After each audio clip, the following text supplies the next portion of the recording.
Assalamualaikum. Hai kawan-kawan.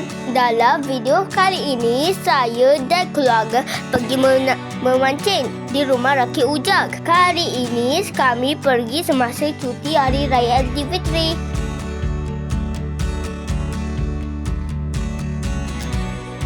Kini rumah Rakit Ujang sudah membuat ruang memancing tambahan.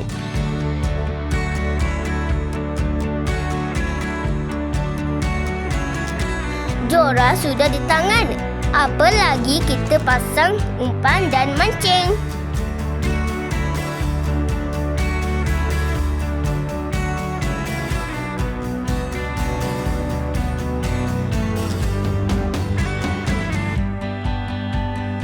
Sementara menunggu ikan makan umpan, kita makan jajan dulu.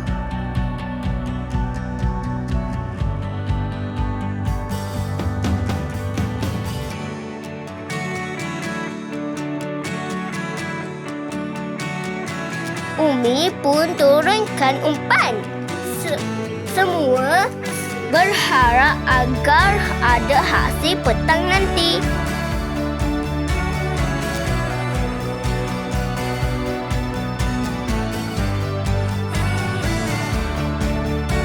Tiba-tiba hari hujan, Nisa dan Fahim pun bermain hujan. Kali ini Nisa menjadi orang pertama yang berjaya menaikkan ikan, bukan main seronok dia. Nisa berjaya menaikkan ikan yang kedua dan Falku berjaya menaikkan ikan pertama. Saya pula hanya tumpang gembira.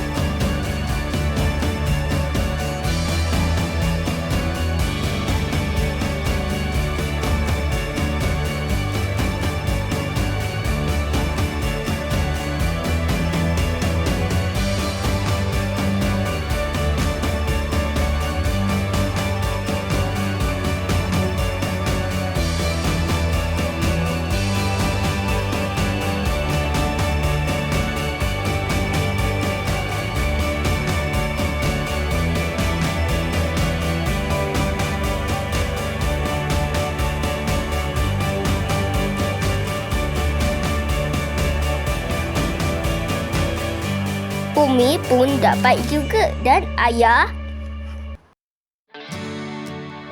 masih berusaha.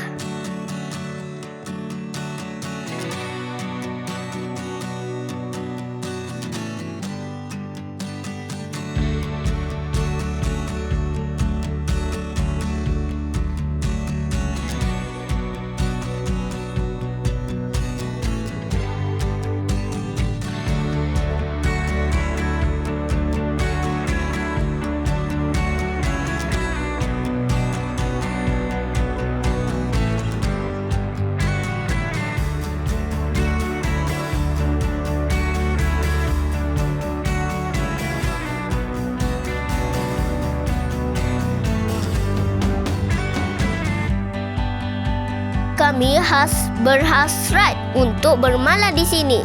Tapi akhirnya kami pun pulang ke rumah. Apapun kami berasa seronok. Terima kasih Umi dan Ayah.